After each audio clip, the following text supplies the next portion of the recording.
Okay, welcome to another episode of AlphaCast. I'm Mike Winter, and I am joined today with our resident alfavedic doctor and founder, Dr. Bear Paul Landau. And today we uncover is what has really been lost to history, which is a story of Antoine Bechamp and Louis Pasteur. With this book, Bechamp or Pasteur, and it's actually two books in one. It's ironic that we live in the information age where we have at our fingertips probably the most information in our known history that we can access. But more and more, this information is relegated to just a specific few viewpoints that are dominated by the mainstream controlling systems. So what do we have to do? We have to go find books like this that are based on true scientific research, or actually all go to source. One of them is the Pasteur Plagiarist Imposter, The Germ-Theory Exploded by R. Pearson. And then the main book is Bechamp or Pasteur, A Lost Chapter in the History of Biology by Ethel Hume. So we're going to start to dive into it. Any opening words for us, Dr. Landau, on this? That you're doing a great job. It is daunting to the average person to have their most basic belief systems challenged. And what we're saying, when you find out the truth and you realize that germs are not the cause of disease, when you find out where microbes actually originate from and what they're meant to do, then everything that we've been taught gets turned upside down. And it also turns everything upside down as far as what the AMA and the pharmaceutical industry is doing to us.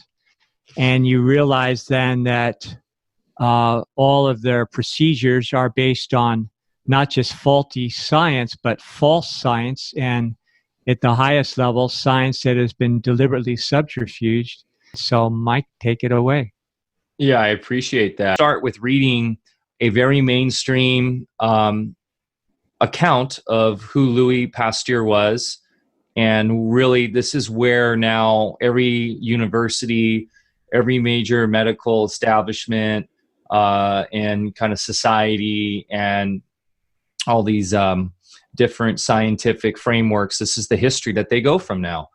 And then what we're going to do is dive into this book that takes the actual real accounts and the real documentation from the records that were put in by both Pasteur, and we'll give an introduction to who Antoine Bechamp was.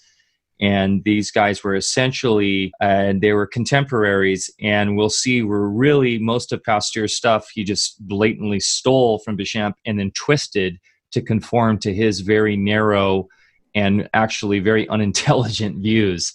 He was not a real scientist. So it's fascinating stuff. But this is what currently we are told in school, what we learn as kids about Louis Pasteur. Born in 1822 to humble beginnings in Dole, France, Louis Pasteur was a hardworking, serious child who at a young age demonstrated a greater interest in the arts than the sciences. Well, there you go. A few would have predicted that he would grow up to be one of the most important scientific figures of the 19th century. Wonder why. During the course of his career, Pasteur made crucial discoveries in chemistry, biology, and medicine. He was the first to discover molecular, and forgive me if I butcher this word, chirality and spontaneous resolution while studying crystallography. He studied fermentation, demonstrating that it is a chemical process carried out by microscopic organisms. Or did he? These findings gave him the information necessary to disprove the myth of spontaneous generation and to propose methods for preventing the growth of bacteria in food items. Or did he? His name quickly became a household word for food safety, e.g., otherwise, pasteurization. Or did he really develop that originally? Pasteur's studies on microorganisms inspired him to pursue the study of infectious diseases. While studying an epidemic in silkworms that was disrupting France's silk industry, he isolated the microorganisms causing the disease. Or once again, did he? This finding led him to propose the germ theory, which simplistically states that many diseases are caused by and let us reiterate that, which simplistically states that many diseases are caused by microorganisms too small to see without magnification. The germ theory would revolutionize the medical world and have a number of important practical consequences, including increased hygiene standards in the medical community and a newfound interest in disease-causing bacteria in the research community. By the early 1870s, Pasteur had already established himself as a renowned leader in research, which he rarely did. And in 1877, Pasteur began to fully immerse himself in the study of disease. At the time, Pasteur was studying chicken cholera, a diarrheal disease that was destroying the breeding chicken population. Influenced by Edward Jenner, Pasteur reasoned that if a vaccine could be found for smallpox, vaccines could be found for all diseases. And this was one of his notions, that there was a specific germ for every specific disease or reaction in the body, all external. By 1878, Pasteur has succeeded, or did he? I love how they just make these declarations here as their truth, as if they're fact. In culturing the causative virulent bacteria of chicken cholera and began inoculating chickens. And this is, at least they admit this. However, many chickens died after the procedure, so Pasteur continued to study the disease. Not just many, by the way. In his studies, as a side note, millions of animals had died. But looking for safer inoculation methods, he was able to, during this, he changed the field of virology forever. In 1879, Pasteur observed by chance, and this was by a complete accident, and that he never really followed up on, which is funny, that old bacterial cultures lost their virulence. We'll get into that.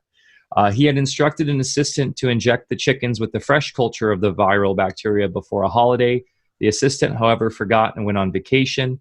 When he returned a month later, he performed the procedure using the old cultures. Unexpectedly, the chickens only showed mild signs of the disease and survived. When they were healthy again, Pasteur, intrigued by the results, injected them with fresh bacteria. The chickens did not become ill. Pasteur reasoned that the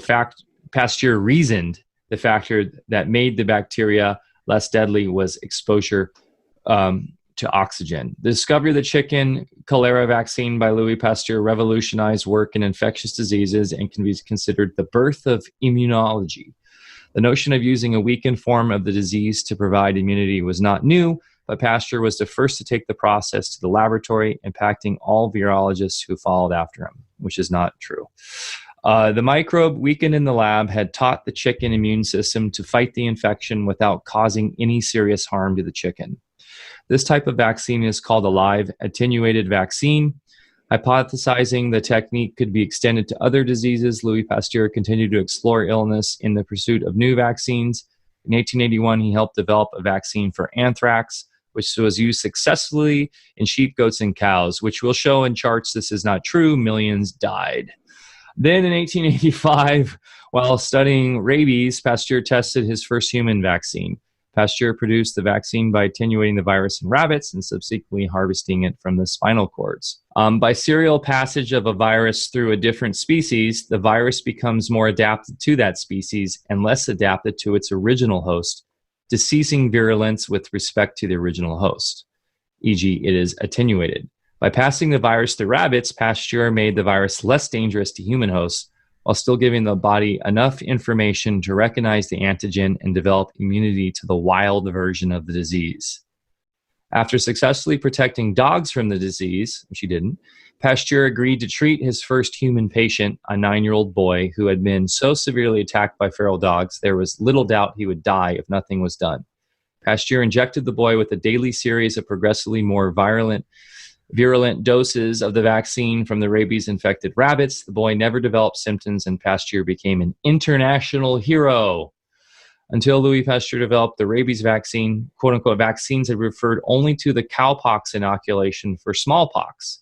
His procedure was originally called Pasteur's treatment, but Pasteur decided to honor the 18th century virology pioneer Edward Jenner, who publicized the cure for smallpox, and give these artificially weakened diseases the generic name of vaccines. Thus, we largely have Pasteur to thank for today's definition of a vaccine as a suspension of live, usually attenuated or inactivated microorganisms, e.g. bacteria, viruses, or fractions thereof administered administered to induce immunity and prevent infectious disease or its sequelae. Louis Pasteur's work advanced the nascent field of virology and served to spear vaccine research all over the globe. In subsequent decades, live attenuated vaccines were developed and introduced against a number of the world's most deadly diseases, including diphtheria, plague, tuberculosis, yellow fever, measles, mumps, rubella, varicella, and rotavirus. A number of live attenuated vaccines, including those for measles, mumps, rubella, varicella, which is chickenpox, and some types of influenza. Vaccination has substantially reduced morbidity and mortality from infectious diseases in much of the developed world, which we have charts to show just through statistics. This isn't true. This result was ignited in a large part by the effort of Louis Pasteur. So that is that's the narrative, right? That everybody learns, that is set in stone. The science is settled. Essentially, that's what we're told about Louis Pasteur. Now, at the time that Louis Pasteur was coming up, and this is in the mid-1800s, science in terms of biology was very much in a place of discovery and in terms of where the core life comes from. So where they understood there were cells, they had obviously microscopes and could see cells, but they had some certain questions still of where life came from, but between where the basic chemical structures, right? Carbon, oxygen, etc., the elements, how those elements developed into cells. And essentially, this was the big question of the time. And really, there was three paramount problems facing the scientific inquirers of the time. What is living matter? This quote-unquote protoplasm, so-called from the Greek words meaning first and formed. Is it a mere chemical compound? Two, how does it come into being? Can it arise spontaneously? Or must it always be derived from pre-existing life?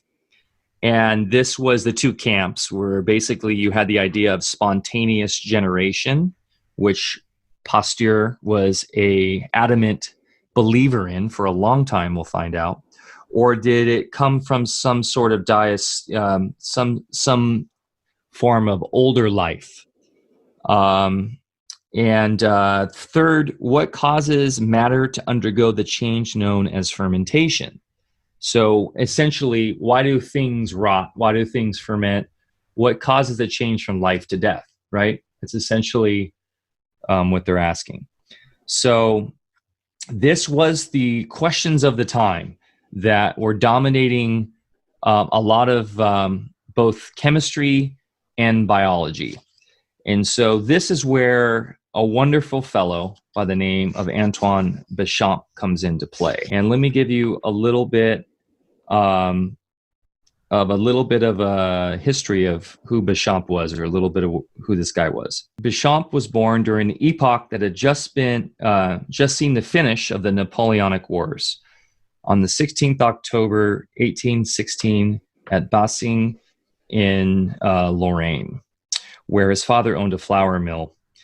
And so he was coming up in the early 1800s. Here's just a few of his titles as he passed away. He was a master of pharmacy, doctor of science, doctor of medicine, professor of medical chemistry and pharmacy at the Faculty of Medicine at Montpellier, fellow and professor of physics and of toxicology at the Higher School of Pharmacy at Strasbourg, and professor of chemistry of the same town, corresponding member of the Imperial Academy of Medicine of France and of the Society of Pharmacy of Paris, member of the Agricultural Society of Hirol and of the Linnean Society of the Department of Maine et Loire, gold medalist of the Industrial Society of Mulhouse, the discovery of a cheap process of the manufacture of aniline and of many colors derived from the substance.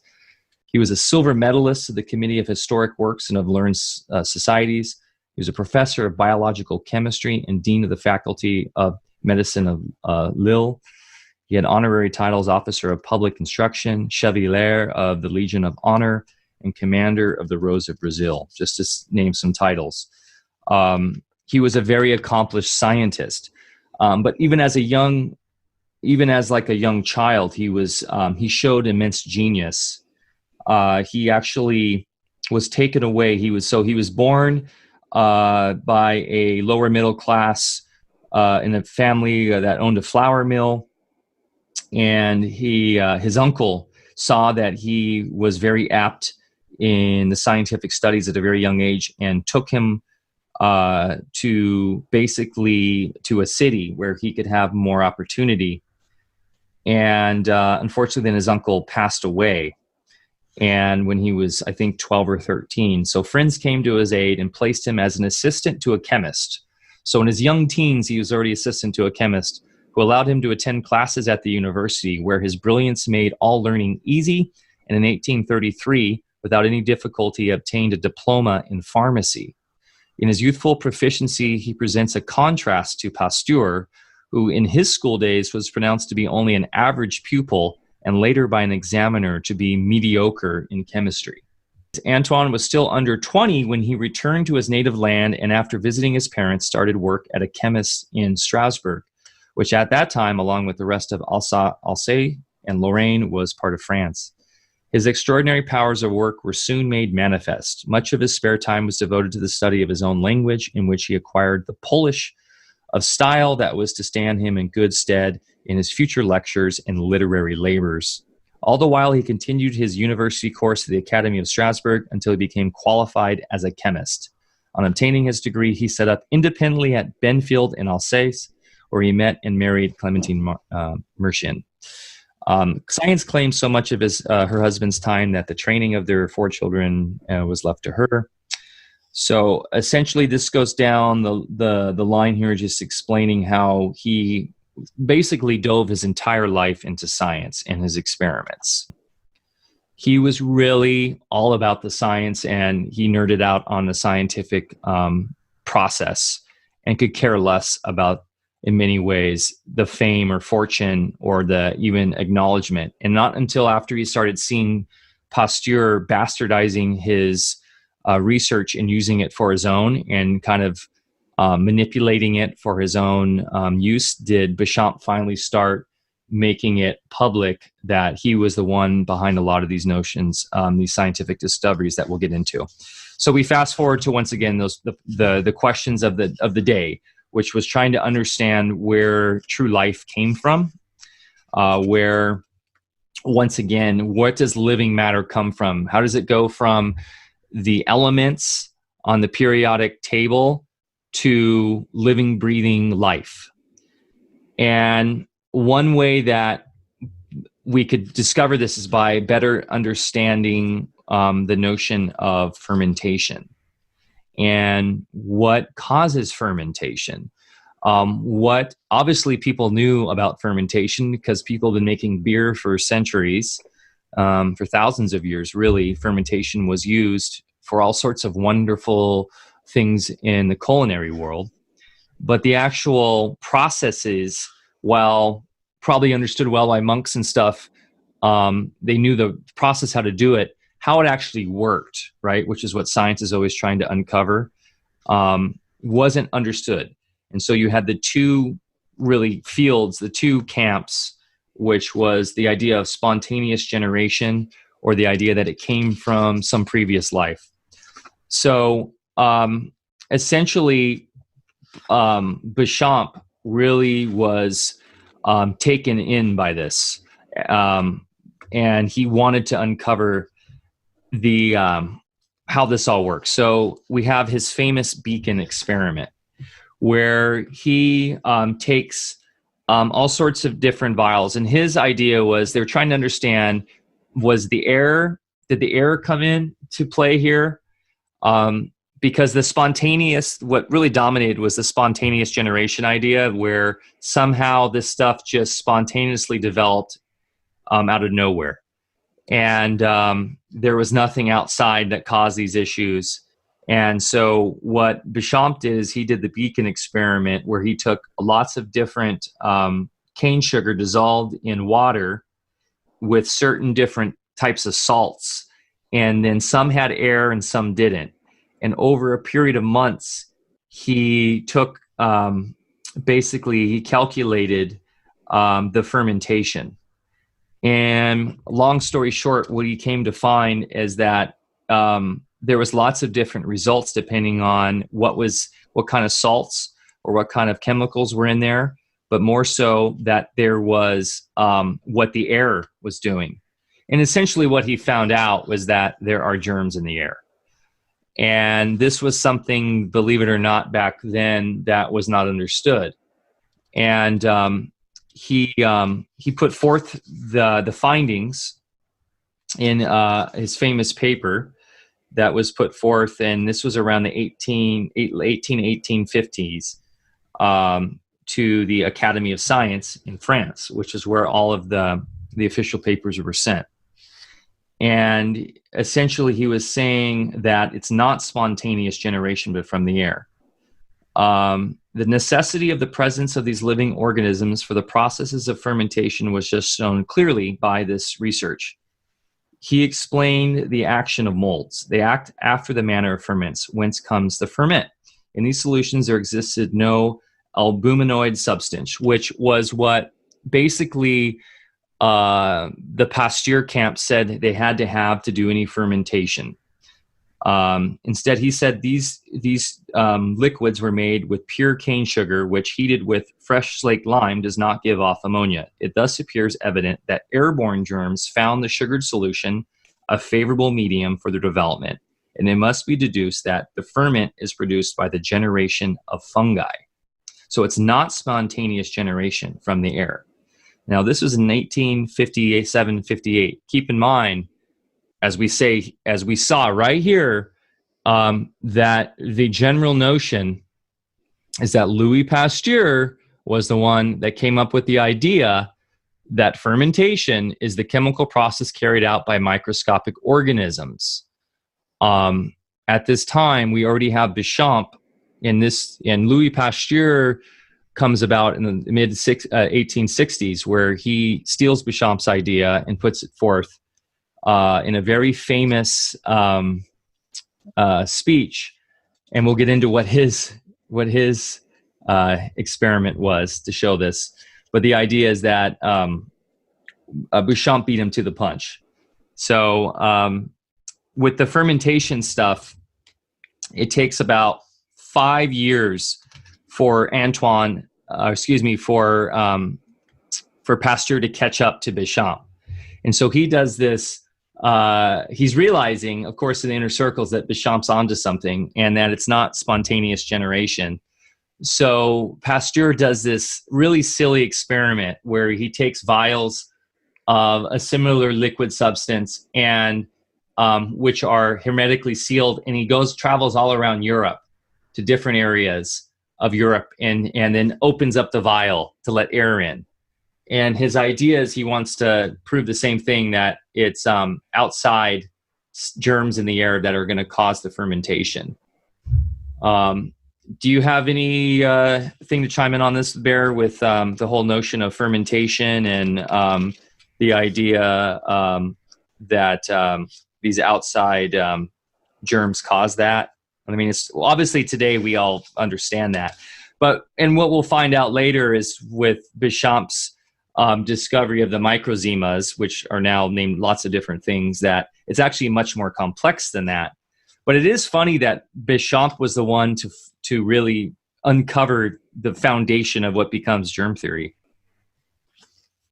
So, Michael, the only thing I'd add at this time is what this all leads to is the conflict that exists to this day, which is, do germs cause disease, or is it the environment? Now, of course, Bechamp did demonstrate the existence of microbes, but it becomes more relevant when you understand where those organisms come from, what their role is, and how the environment dictates what they do.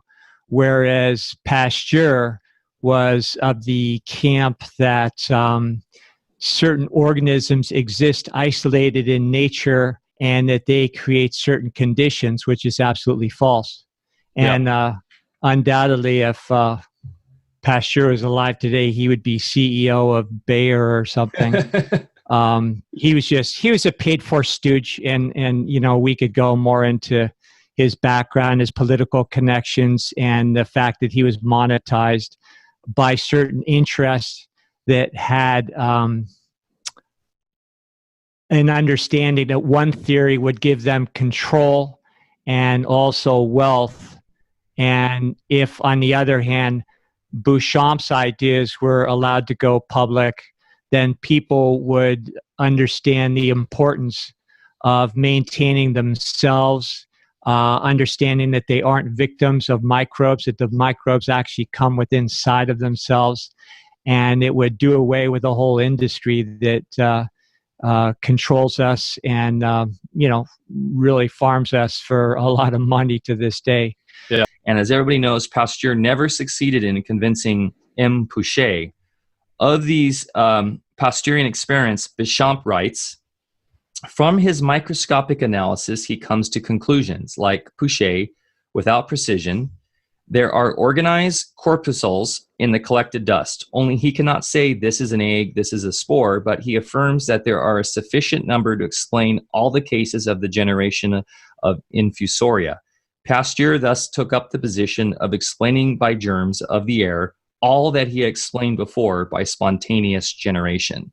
He's just flip-flopping stuff. So he was naturally entitled to hold any opinions that he chose, whether they were superficial or otherwise, and also to change his opinions. But we think it obvious that he was not entitled to claim for himself discoveries made by another worker, which is Bechamp. So we move forward. So we're seeing that Pasteur, he's straight up stealing ideas from Bechamp, who is just an intellectual superior in all ways. And this actually ends up driving Pasteur crazy in the next 10, 15 years, because over and over again, Bechamp finds the true nature to the issues that Pasteur has hired. So Pasteur is a good friend with the emperor, and he goes and hangs out at court and is given the tasks of the big problem they had down the line was the issue with the silkworm epidemic that was consuming obviously the silk industry. And basically Bechamp takes it upon himself to figure out what's going on. And he figures out that it's just kind of ironic. There actually ends up being two issues. But the first one, in fact, is an external parasite that is attacking the grapes. And so he proves this, and I'm looking for what he called that parasite. But it's funny, Pasteur goes back to just to prove Bechamp wrong. Pasteur goes back and basically expresses spontaneous generation again, and says, no, it's not caused by an external parasite, but it's caused by essentially spontaneous generation within the silkworm eggs, within the larva, I believe is what he says. So, I mean, he's just flip-flopping again.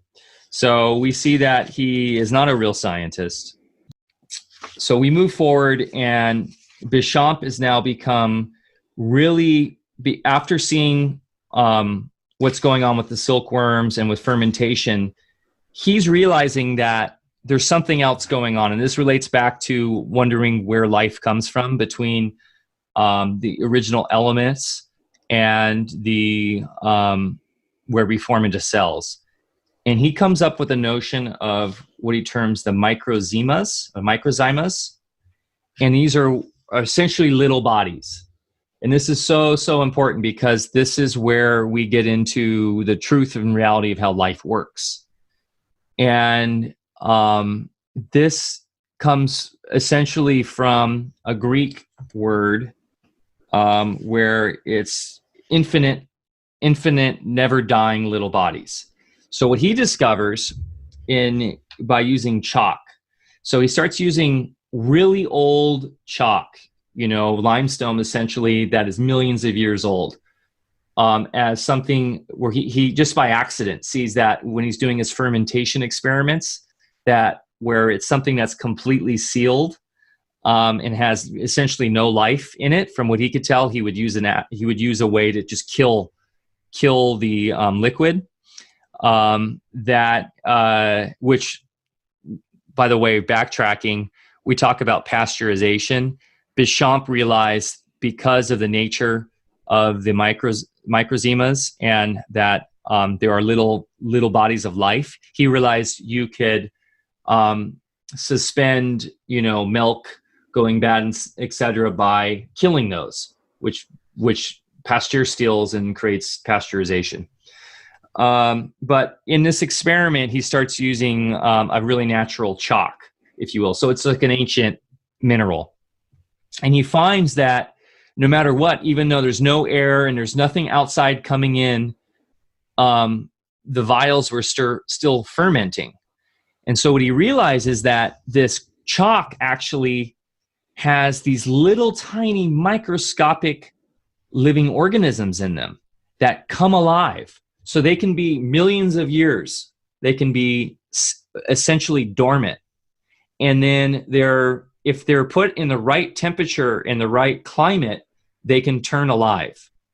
And then where he goes from this is he discovers that these, what he calls microzymas, they can then create chemical change.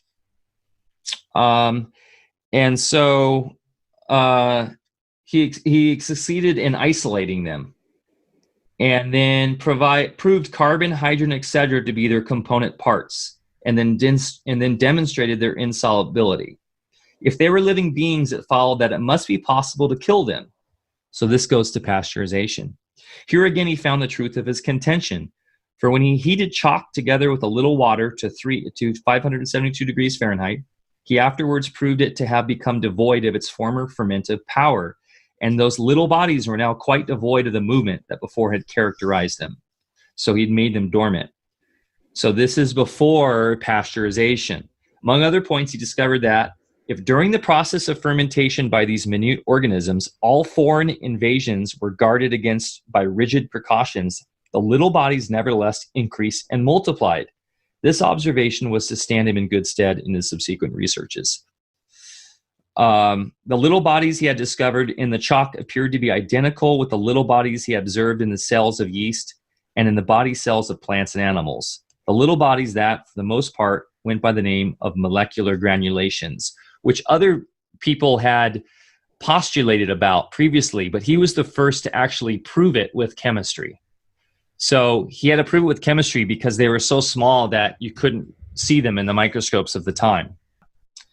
So in 1864, when Bechamp presented his memoir to the Academy about this, it marks an era in the history of biological research. For on the 4th of April of that year, he read before the Academy of Sciences explanation of the phenomena of fermentation. He showed the latter to be due to the process of nutrition of living organisms, that absorption takes place, followed by assimilation and excretion.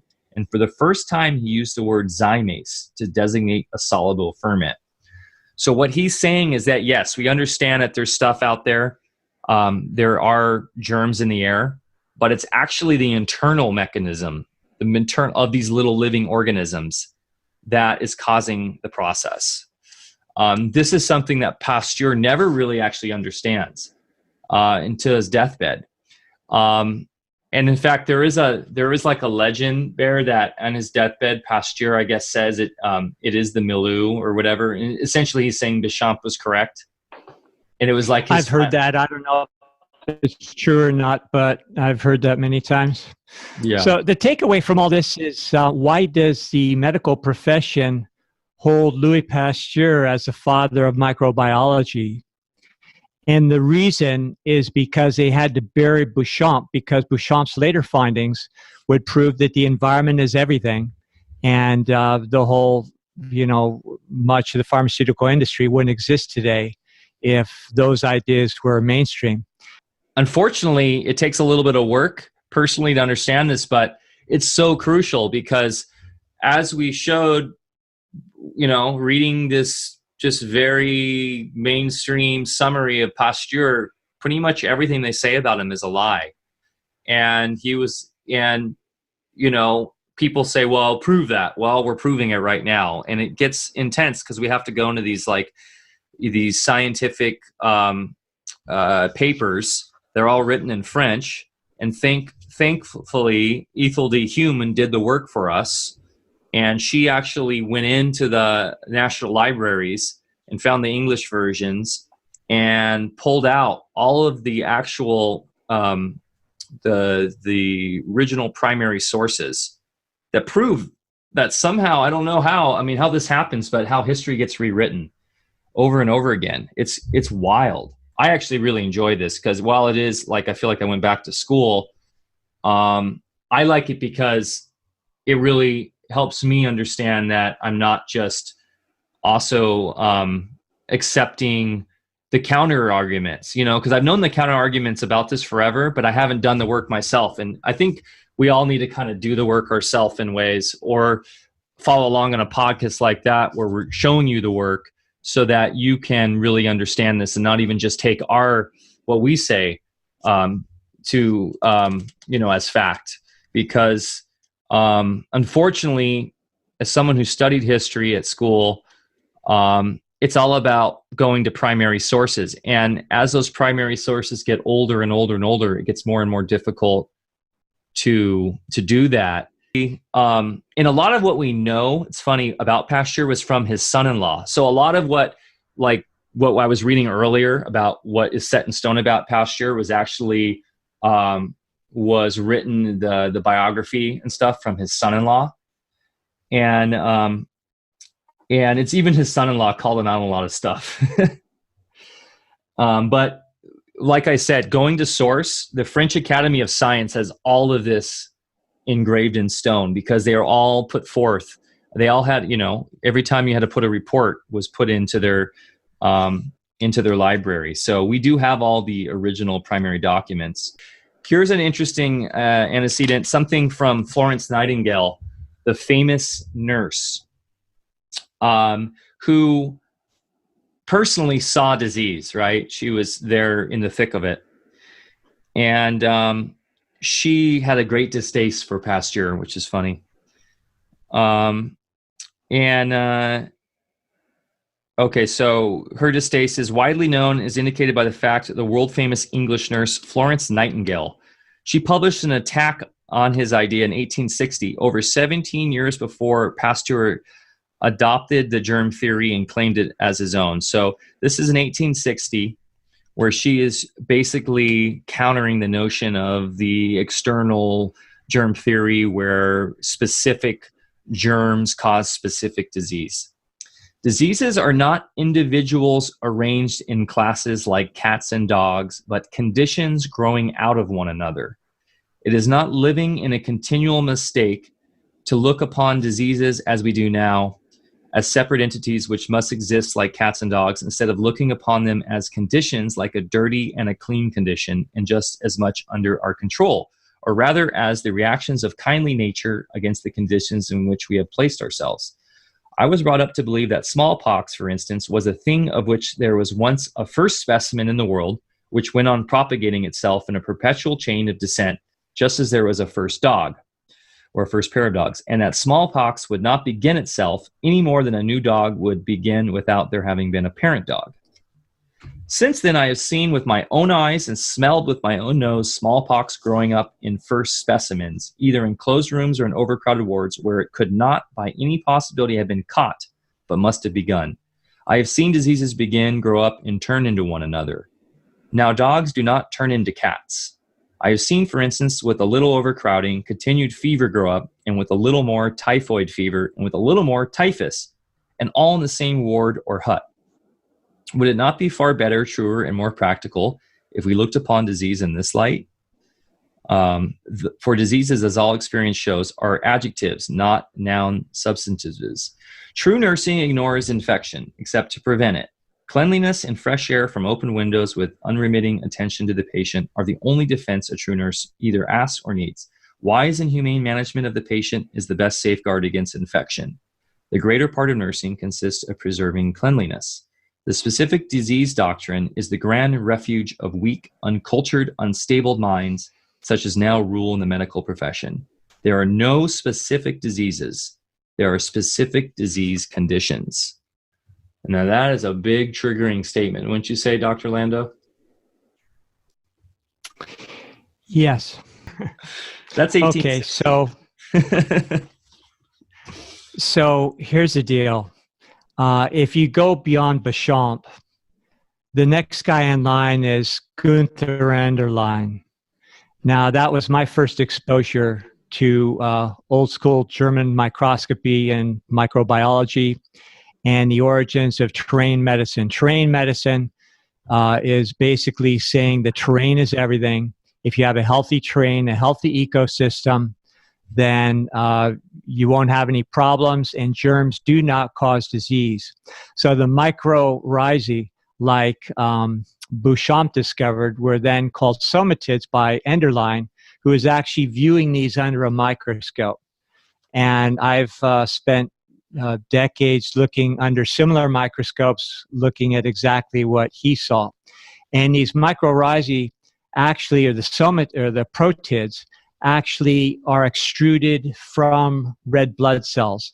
Now, when you look at these under a microscope, if a person has a faulty ecosystem, in other words, if their lifestyle's been poor, if they're toxic, if they're under a lot of psychological stress, then these red blood cells that you see in live blood cell analysis, they have like bullseyes in them.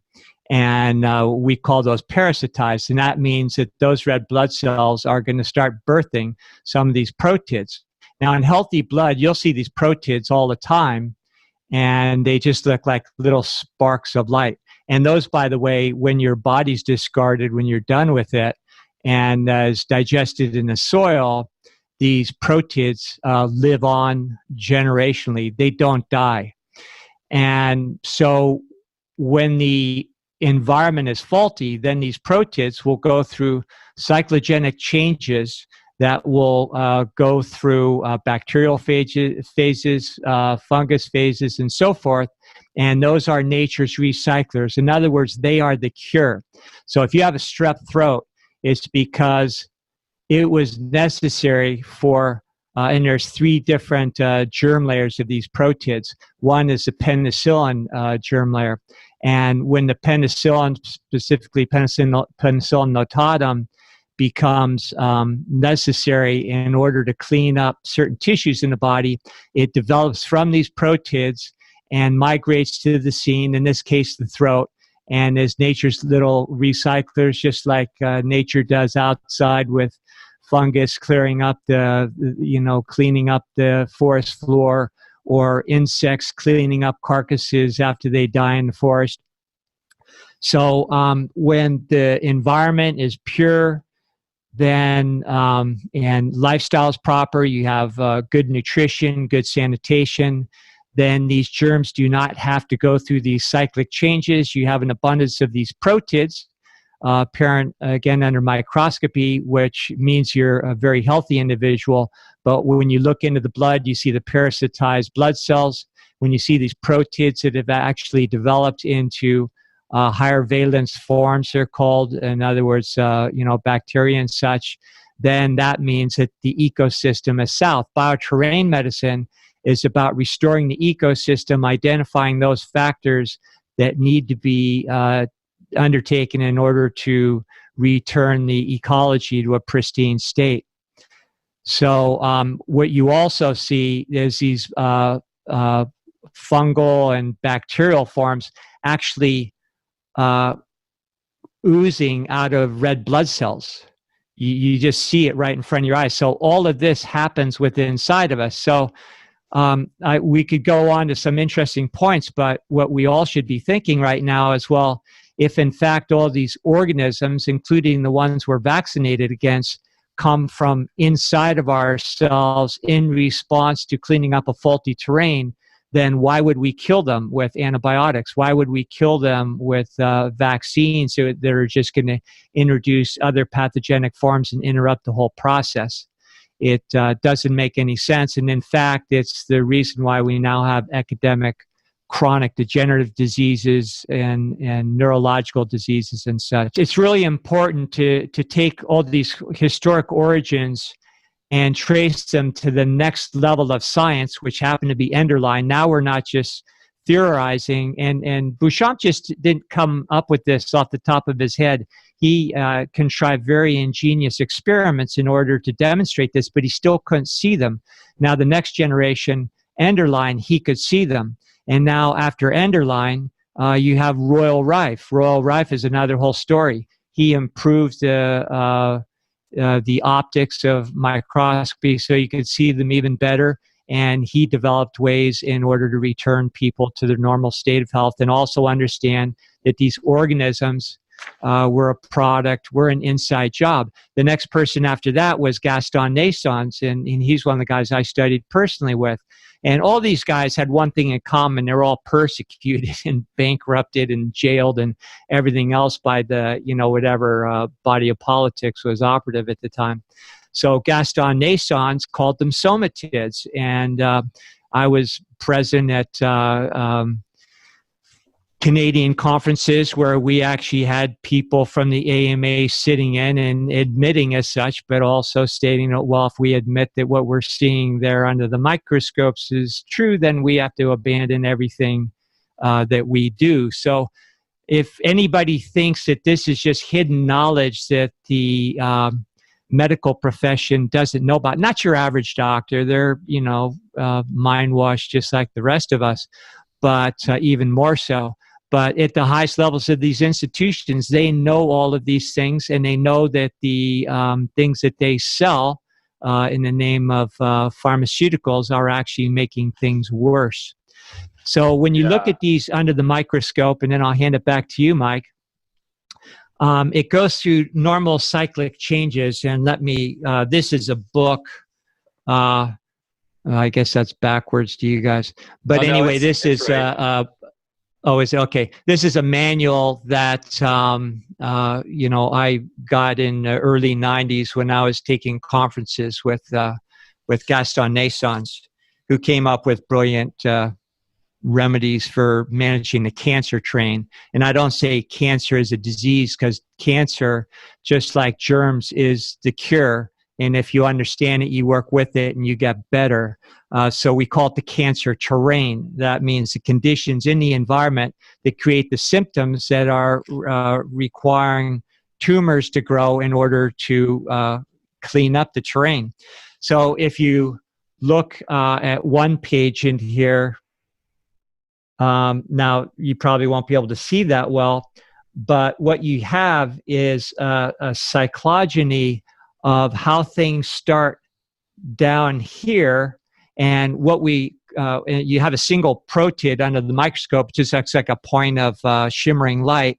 And then if the environment necessitates that going into a bacterial or a fungal stage in order to clean up the terrain somewhere, then we have a colloid. Then the colloid comes together with another colloid. That's just like a little, a larger circle than the protid appears under the microscope. Then they create a little membrane between them. And then the membrane, now you have two little dots with a membrane in between that stretches out. Now it starts to look like a little worm. We call that a chondrite. And we could go all the way through the cycle in the many stages, which eventuate into bacterial, fungus, and the sorts of things that contemporary germ theory of disease says, oh, those are the causes of disease, without understanding that they are actually nature's recyclers and part of the cure. And we don't have to suffer the consequences of microorganisms overstaying their welcome if we know how to work with them. And I'll say one last thing. When that first or the third stage, where the two colloids come together, create a membrane, we call that a beaded colloid. Now, that is, in fact, what they try to call viruses these days. However, because they don't look at these things in their alive state, and they have different kind of samples, and then basically the blood is no longer alive, then they can't see these things in a blood slide that has been stained. And so then, they still go ahead with their narrative of viruses and things. But the beaded colloids are, in fact, what gave birth to their idea of these organisms called viruses, which then are blamed for all sorts of other diseases these days. And that's a scam, and they know it. And they also know that germs do not cause disease. Now, there are bioengineered microbes these days that are a whole different matter and a whole different conversation. But so if we could just summarize everything you've been going over, Michael, it's the terrain theory, which is the terrain is everything and the germ is nothing. That wasn't Bechamp that said that. That was, name's escaping me right now. I'll think of it in a second. And not germs that cause disease. Germs are the cure. Diseases do not exist. Diseases are nature's mechanisms in order to reinstate equilibrium in the ecology. Exactly.